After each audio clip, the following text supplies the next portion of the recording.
Meu nome é Andrea Borges, eu sou psicóloga clínica escolar e dentro da clínica eu também trabalho com orientação e treino de pais. Nossos filhos, eles não vêm com manual, né? Pra gente saber o que a gente deve fazer diante de qual situação. E a gente vai aprendendo no convívio com eles que só amar não basta. A gente precisa canalizar o nosso amor para algumas técnicas para que a gente seja bons preparadores emocionais. E é por isso que eu vim aqui hoje conversar com você. A gente quer muito mais que nossos filhos sejam inteligentes, obedientes. A gente deseja que eles consigam lidar com os desafios da vida, que eles resolvam problemas, que eles consigam ser bons amigos, que eles mais tarde casem e que eles consigam ser bons pais. A gente também quer que ele consiga encontrar o talento dele e consiga contribuir com a sociedade, né? E é sobre isso que eu venho trazer para vocês. A primeira coisa que a gente precisa fazer é nós sermos referência dos nossos filhos para como ser bons preparadores emocionais. É a gente que precisa ser modelo para que nossos filhos sejam inteligentes emocionalmente. E embora a gente construa diversas dinâmicas, né, dentro de casa, para que a gente consiga interagir com nossos filhos, né, em bons momentos, né, assistindo filme, na hora da refeição, né, isso tudo é muito importante.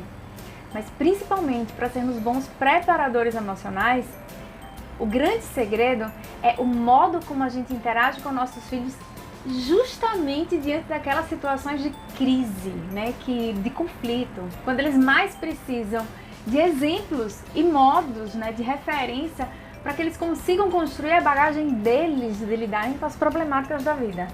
Um pai que ele é preparador emocional, ele não vai ter como objetivo, na hora de uma intervenção de conflito, o comportamento da criança. Ele vai ter como objetivo, né, a transmissão de valores. E para a gente conseguir isso, a gente vai precisar mexer numa esfera que por muito tempo ela foi bem negligenciada, porque é a emoção. É bom lembrar que a família ela é a primeira escola na preparação emocional da criança. O pai, que ele é inteligente emocionalmente e consegue, né, ser modelo para o seu filho, ele consegue perceber a emoção da criança, ele consegue compreender por que o filho está passando por aquilo e sentindo aquilo. Ele consegue também acalmar, porque esse é o grande segredo, acalmar para aí sim tomar algumas medidas. Depois de adulto, a gente aprende a fazer isso, né? Sai, toma um pouco de água, enfim, vai fazer um esporte, vai fazer uma corrida, vai cozinhar, né? A gente sabe que a gente precisa canalizar as nossas emoções e depois de tranquilos a gente precisa decidir. Mas as crianças, elas não têm repertório de comportamento para que elas consigam fazer isso. E nós, como pais, somos modelos e a gente vai instruindo a eles a criar essas estratégias.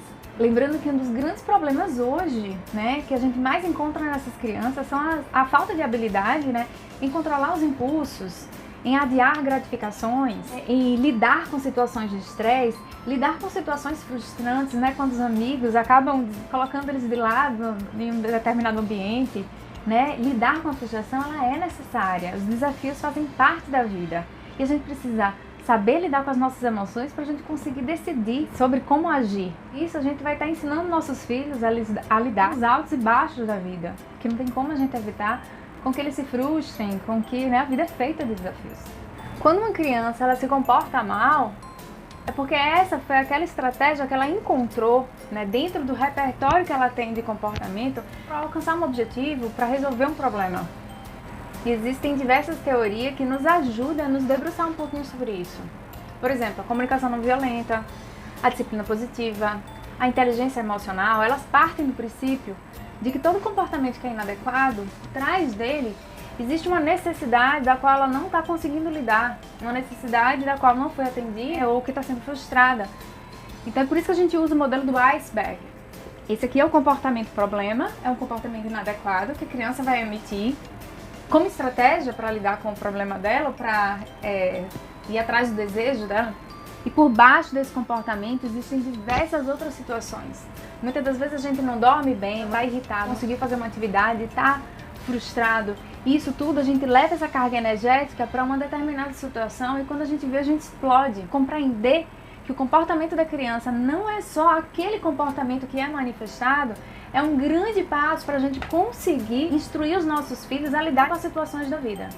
Ah, meu pai, minha mãe sempre esteve comigo, mesmo nos momentos mais difíceis, né?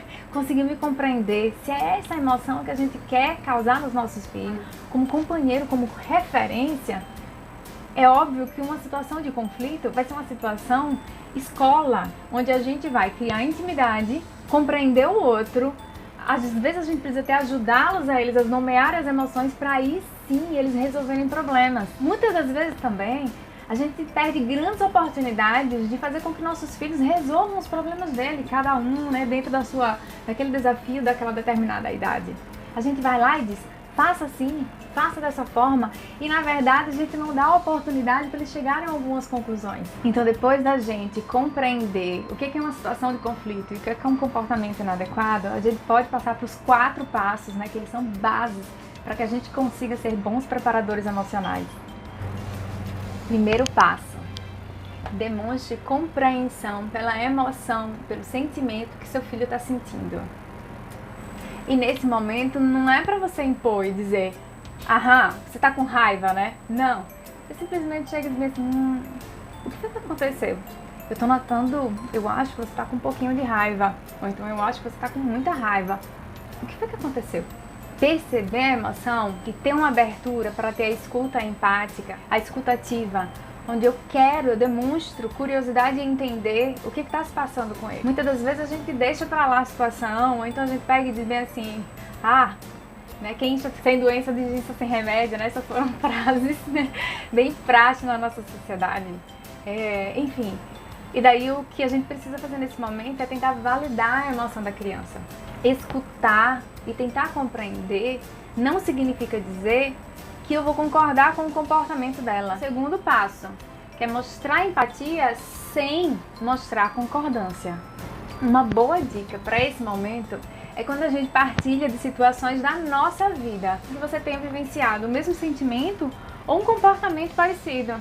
Que aí você vai naturalizar a situação, mas não necessariamente você precisa concordar. Simplesmente você chegar e dizer, olha, eu também já passei por isso, sabia, meu filho? Olha, na época da escola, quando eu vivenciei, daí você vai.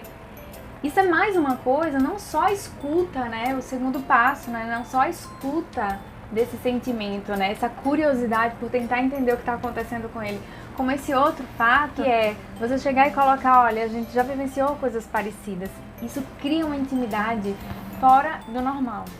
E o mais interessante é que depois desses passos serem conduzidos de uma forma bem assertiva, seu filho ele vai estar aberto para ouvir você. Por mais que ele tenha ainda aquele comportamento inadequado de fingir que não está, né? Mas nesse momento ele vai flexibilizar e vai saber que você está ali pronto para treinar ele para a vida. Quanto menorzinha a criança, mais ela vai precisar de você até para nomear as emoções. Muitas das vezes a criança ela está irritada, precisa de ter um repertório para entender a emoção dela, saber o que está acontecendo no corpinho dela, né? E ao mesmo tempo tentar compreender toda aquela situação. E aí nesse momento você é referência para que você consiga conduzir isso. Agora sempre se certifique. É isso mesmo? Com um tom assim de curiosidade, que isso vai ajudar na sua relação com seu filho. E é nesse último passo que a gente pode desenvolver nos nossos filhos a essa capacidade dele prever consequências, né? Então, se você tomar tal tipo de atitude, meu filho, o que vai dar de consequência? Vai dar nisso, nisso, nisso. Nesse momento, o interessante é que a gente consiga instruir nossos filhos a pensar nos prejuízos e benefícios a curto e longo prazo para ele e para o outro. Que tinha alguma outra forma de você resolver esse problema? Tente explorar. Quanto maior a criança, maior a possibilidade dele de já ter aprendido e repensado sobre o que ele fez. A gente fala sobre conexão antes da correção, justamente por causa disso. Quando eu me conecto, eu deixo ele com o coração um pouco mais maleável para que ele consiga entender, né, todos os valores, todos os princípios da vida que você quer passar para ele nesse momento. Você precisa colocar para ele que o que ele fez foi errado, que a situação em que ele tentou resolver não foi da melhor maneira possível, mas você não precisa ir tão direto assim. Você pega e vai estar, filho, qual que foi as consequências? Tente explorar para ver se ele tem alguma ideia, e se no final das contas ele não tiver ideia, coloque você e diga para ele qual que seria a mais possível, a mais necessária nesse momento, e deixa ele implementar. E se de repente isso não for o suficiente, aí sim, você vai lá e coloca para ele, olha filho, eu acho que da próxima vez você poderia resolver dessa forma ou dessa forma, qual que você acha que é legal? E aí sim ajudar nossos filhos a ser bons solucionadores de problemas. E juntos podem resolver da melhor forma possível. Quanto menor a criança, né, mais ela vai precisar dessa instrução, de tanto ser diretivo de sua parte. O repertório dele, algum comportamento que ainda seja inadequado, aí você vai ser firme e vai dizer, olha, não, isso aqui você não pode, não deve, você dá escolhas limitadas. Você pode se comportar dessa forma, você pode dessa, e acabou, né? E aí você coloca o princípio. E eu não poderia deixar de trazer para vocês um modelo que eu amo, o modelo de McLean, do cérebro de McLean. É interessante que a gente consiga instruir os nossos filhos também a fazerem isso, a tentar entender o que eu estou sentindo nesse momento, para que eles consigam perceber que eles precisam, né, esfriar a cabeça, se acalmar, para aí sim resolver os problemas, tá? Então vamos imaginar meu cérebro aqui na metade, minha cabeça, meu crânio aqui na metade, né? E vocês vão ver o meu cérebro, na verdade, dessa forma, ok? Aqui, representando todo o meu cérebro. Aqui, a coluna espinhal, ele vai pegar todos os impulsos elétricos, né, oriundos do ambiente, vai passar para o cérebro, assim também como ele devolve para os órgãos de sentido também, né? Esse aqui é o cérebro que a gente chama de cérebro réptil. Ele vai ser responsável pela nossa respiração, pela nossa digestão, pelo batimento cardíaco. Então a gente tem poucas habilidades e poucas possibilidades de intervir dentro desses movimentos. Segundo o cérebro, se eu dobrar aqui o meu polegar por cima, os outros dedos, esse cérebro aqui é o cérebro que a gente chama de cérebro emocional, né, segundo McLean. É nele que ele é processado todas as emoções, né? Então a motivação nasce daqui, né? A gratificação, a busca de satisfação, assim como também as emoções que são muito desagradáveis de se sentir, certo? Ele é formado pelo sistema límbico e na pontinha dele existe a amígdala cerebral. Ela é responsável por soltar, né, no nosso corpo cortisol, diversos hormônios que dão a sensação de desprazer, de estresse, de raiva, né? Então, quando o nosso cérebro emocional, ele na verdade ele está afetado, é como se ele desconectasse do nosso terceiro cérebro, que é o cérebro racional. É nele que a gente toma todas as medidas, decisão, planejamento, controle inibitório de impulso, né? Controlar os nossos impulsos, enfim, foco atencional, tudo ele depende dessa partezinha aqui do cérebro, na verdade ele é responsável pelo sistema executor, né? Executivo também, né? do nosso corpo, do nosso comportamento. Né? Então nele é que ele vai fazer toda essa parte de planejamento, de regulação emocional, de parar para pensar sobre, ou seja, de previsibilidade também. Então quais são as consequências, tudo ele é analisado por esse córtex pré-frontal. Intuitivamente a gente sabe disso, tanto que a gente diz, onde é que eu estava com a cabeça, né?